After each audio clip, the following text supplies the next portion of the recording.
Hello guys. Ayan oh. Tinatanggal na namin ng mga malamig. Ito ang mga ampalaya. Okay. Sobrang lamig na. Hi guys, nanay. Hi.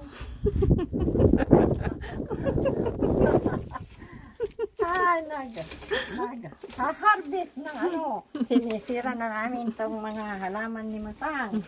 Kasi kinukuha namin yung dahon para i-freezer para may pangsahog sa munggo. Wala na oh. Next year na naman. Next year na naman. Next year na naman. Next year na naman guys.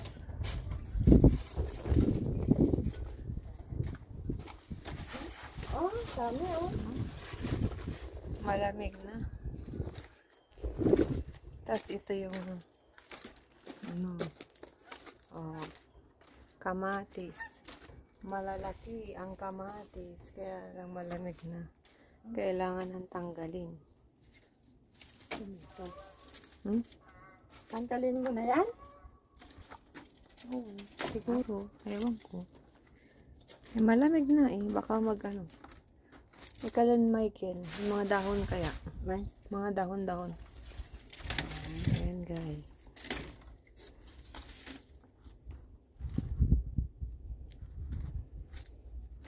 Sobrang lamig na. Tinanggal ko na rin yun, no? Yung kalabasa.